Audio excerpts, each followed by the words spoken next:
आमोदनी हिंदी साहित्य में आप सभी का एक बार फिर से स्वागत है।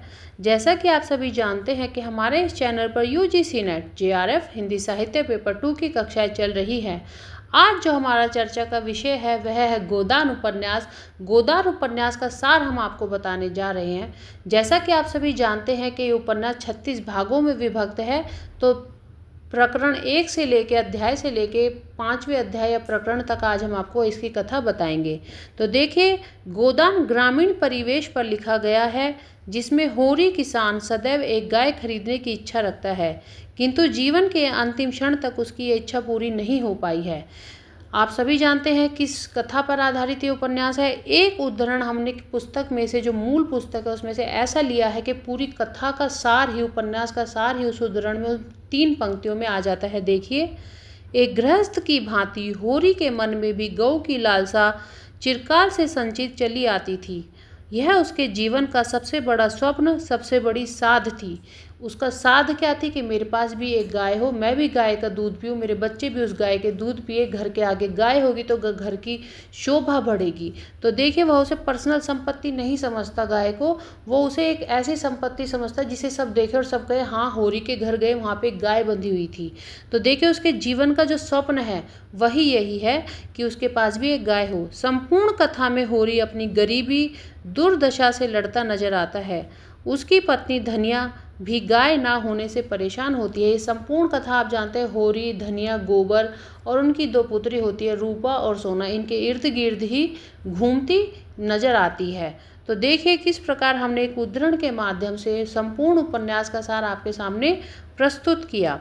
ऐसे ही ग्रामीण परिवेश के साथ साथ आप सभी जानते हैं कि यह कथा शहरी परिवेश पर भी थोड़ी आधारित है, जिसमें शहरी परिवेश के भी कुछ पात्र इसमें शामिल है। तो देखिए, प्रकरण 1 की ओर बढ़ते हुए शुरू करते हैं। प्रकरण 1 में कौन कौन से पात्र है? होरी है, धनिया है, भोला है। कथा कहाँ से शुरू होती है उपन्यास की? देखिए, होरी और धनिया से कथा का आरंभ होता है, जहाँ वह अपनी पत्नी धनिया से कहता है कि गोबर से कह दे कि वह बैलों की सानी पानी कर दे, क्योंकि वह जल्दी में होता है, उसे राय साहब से मिलने जाना होता है। तो देखिए, होरी होता है, अपनी पत्नी से कहता है गोबर जो उनका पुत्र है उससे कह दे कि जाके सानी पानी कर दे, क्योंकि मैं जल्दी में हूँ, मुझे राय साहब के यहाँ पे जाना है। धनिया उसे टोकती है, अरे कुछ रस पानी तो कर लो, ऐसे जल्दी क्या है? धनिया कहती है, अरे होरी कुछ खा के जाओ, ऐसे कैसे चले जाओगे, इतनी जल्दी में कैसे हो? किंतु जो होरी है वह मना करता है। तो इस पर धनिया को होरी का ये अंदाज पसंद नहीं आता। वह कहती है, लगान देने के बाद भी मालिकों की खुशामद क्यों करे, क्यों उसके तलवे सहलाए? वह कहती है कि हम उनको लगान देते हैं, फिर भी उसके बाद भी उनकी खुशामद आप करते हो, क्यों उनके तलवे आप सहलाते हो? धनिया पूरे उपन्यास में एक ऐसी स्त्री है जो सबसे ही लड़ने के लिए हर समय तत्पर रहती है, हर समय व्यंग्य कटाक्ष करती है होरी के साथ। इसलिए उसके स्वभाव ही ऐसा है, जिस कारण वो इस समय भी एक कटाक्ष ही कर रही है। देखिए कि मालिकों की हम खुशामद क्यों करेंगे, हम उनको लगान देते हैं, क्यों उनके तलवे आप सहलाते हो, क्यों तुम वहाँ पर जाते हो? किंतु होरी क्या है, उसकी बात को नहीं मानता। अब इसमें जो प्रकरण 1 है, ऐसे ही कथा आगे बढ़ती है, जिसमें भोला भी है। इसमें कथा आगे बढ़ती है भोला नामक दूध मक्खन के व्यापारी के साथ। अब इसमें भोला कौन होता है? दूध और मक्खन का व्यवसाय ये करता है, मेलों से जाके गाय खरीदता है, जिसमें वह बाजार से गाय खरीद कर लाता है। होरी की नज़र गाय पर पड़ती है और उसका मन ललचा जाता है। अब होरी की तो इच्छा होती है कि उसके पास भी गाय हो। तो जैसे ही भोला मेले से गाय खरीद कर लाता है तो वह देखता है और उस पर उसका मन ललचा जाता है। वह भोला से गाय का दाम पूछता है, जो 80 रुपये बताता है, किंतु होरी पर तो पैसे ही नहीं होते। वह कहता है गाय का मूल्य क्या है? 80 रुपये है, और इसके साथ इसके क्या है, 2 बछड़े भी हैं। फिर दोनों के मध्य वार्तालाप होती है। इतना पूछने के बाद भोला भी समझ जाता है कि इसको गाय की ज़रूरत है होरी को, किंतु ये कह नहीं रहा। तो फिर दोनों क्या करते हैं, वार्तालाप को आगे बढ़ाते हैं, जिसमें भोला उसे अपनी पत्नी की मृत्यु की बात बताता है और कहता है, जिस प्रकार मर्द के मर जाने से औरत अनाथ हो जाती है, उसी प्रकार औरत के मर जाने से मर्द के हाथ पैर भी टूट जाते हैं। यहाँ पे भोला अपने मन का जो व्यथा है उसे होरी के सामने कहता है। जैसे उसकी पत्नी की मृत्यु हो जाती है तो कहता है कि खाली औरत अगर मर्द मर जाता है तो औरत ही अनाथ नहीं होती, अगर औरत भी मर जाती है तो मर्द के भी क्या है, हाथ पांव टूट जाते हैं। जिस पे होरी उससे कहता है तो क्या तुमने किसी से बात नहीं की? तो होरी कहता है नहीं नहीं, बात तो मैंने करने की सोची है, किंतु कि सबके सामने नहीं कह सकता, सब क्या है मेरा मजाक उड़ाते हैं।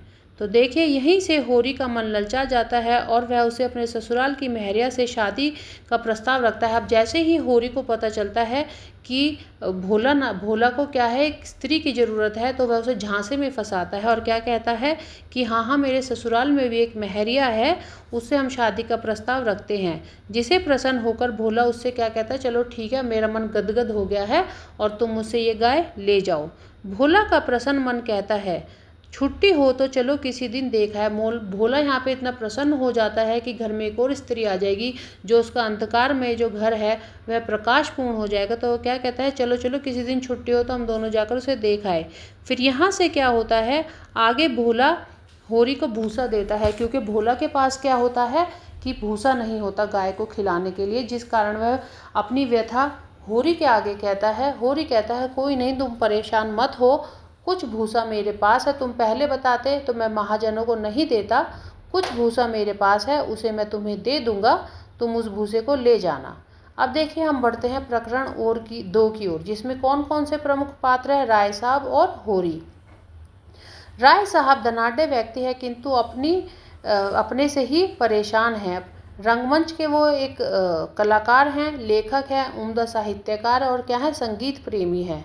होरी से उसकी अपने मन की व्यथा का वर्णन कि किसी प्रकार परिवार के सदस्य उससे नफरत करते हैं। वो क्या बताते हैं होरी को कि किस प्रकार मेरे जो परिवार के जो मेरे व्यक्ति हैं वही मुझसे नफरत करते हैं।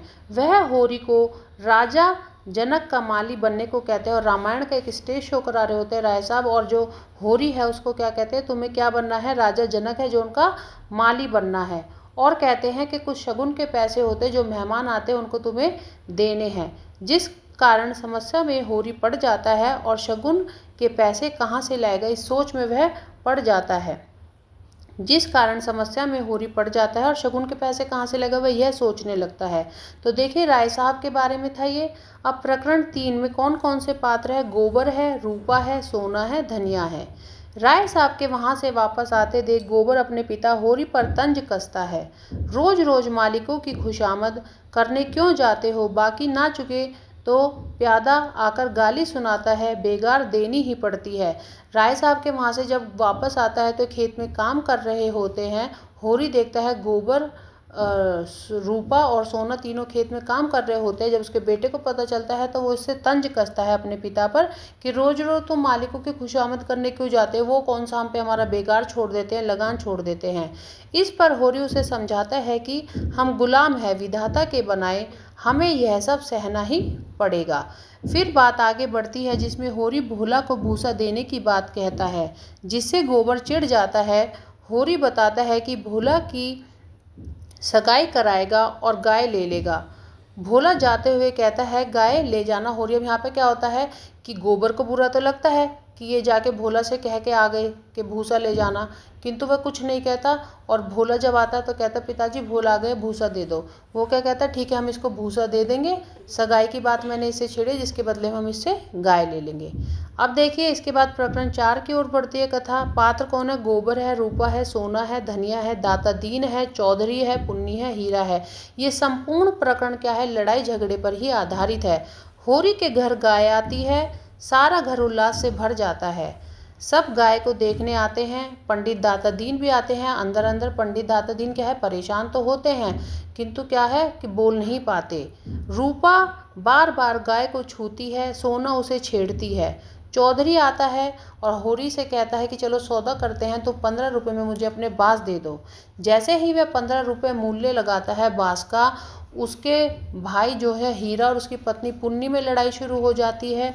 और धनिया और होरी की भी आपस में इसी बात पे लड़ाई शुरू हो जाती है कि 15 रुपये में तुम कैसे किसी को बांस दे सकते हो। हीरा की जो पत्नी होती है पुन्नी, वो उसके और चौधरी की लड़ाई हो जाती है, क्योंकि वो चौधरी को क्या है गन्ने या बांस नहीं काटने देती, जिस वजह से क्या है उनके बीच में बहुत बड़ा झगड़ा होता है। ये झगड़ा इतना बड़ा होता है कि ये पहुँचते पहुँचते होरी के घर तक ये लड़ाई पहुँच जाती है। और इसी प्रकरण में होरी धनिया से कहता है कि सब हमारी गाय देखने आए हैं, चलो एक बार न्योता मैं अपने भाई हीरा और उसकी पत्नी को दे आता हूँ, अपने भाई शोभा को। किंतु क्या होता है कि धनिया लड़ने लग जाती है कि नहीं, तुम जाओ, मैं नहीं जाऊंगी, वो हमारे लगते ही क्या हैं। अब देखिए प्रकरण 5 आता है, जिसमें झुनिया और गोबर है। इतने लड़ाई झगड़े के बाद अब यहाँ पे थोड़ा रोमांस नजर आता है, जिसमें क्या होता है, झुनिया और गोबर की प्रेम कहानी यहाँ पे शुरू होती है। झुनिया कौन होती है? एक विधवा स्त्री होती है जिसका मन गाय लेने गए युवक गोबर पर भटक जाता है और वह उससे बातचीत करना शुरू करती है। गोबर भी खुश होता है, सोचता है नई नई उम्र का लड़का होता है तो वो भी खुश होता है कि विधवा है तो क्या हुआ, समाज से देखो लड़ने के लिए यहाँ पे तत्पर रहता है कि विधवा है तो क्या हुआ, समाज की परवाह मैं क्यों करूँ, क्यों करे। वह सोचता है जब झिंगुर, फिर वह अपने मन में सोचता है, एक उदाहरण हमने लिया देखिए, जब झिंगुरी सिंह ने बहामनी रख ली, उसका किसी ने क्या कर लिया, उसका कल भी वही सम्मान था, आज भी वही सम्मान है। अगर मैं भी एक विधवा को ले आऊँगा तो उसमें क्या बड़ी बात है, उसको भी सबको अपनाना ही पड़ेगा। इस तरह देखिए कि रूढ़िवादी परंपरा से निकलकर युवक नई परंपरा की ओर यहाँ पे बढ़ रहा है, तो उससे भी कोई क्या कहेगा अगर वह विधवा झुनिया से प्यार कर लेगा। यहाँ पर दोनों की प्रेम कहानी शुरू होती है। इससे आगे की कथा हम आपको अगली वीडियो में बताएंगे। अगर आपको मेरा पढ़ाया समझ में आ रहा है तो प्लीज़ लाइक करिए, मेरे चैनल को सब्सक्राइब करिए। Have a good day. बहुत मेहनत से हम आपको पढ़ा रहे हैं, हमें कामयाब करिए और अच्छे से आप भी पढ़िए, कंसिस्टेंट रहिए और प्लीज़ सपोर्ट करें मेरे चैनल को और अच्छे से पढ़ते रहिए, कंसिस्टेंट आप बने रहिए। सारा गोदान जो उपन्यास है उसके पात्र कौन कौन से हैं ये हमने आपको बता दिए हैं। प्रकरण अब हमने शुरू कर दी, जो कथा है वो शुरू कर दी है। इससे आगे की कथा अगली वीडियो में इंतज़ार करिए। अगर ये वीडियो पसंद आई है तो प्लीज़ लाइक करिए, सब्सक्राइब करिए। धन्यवाद।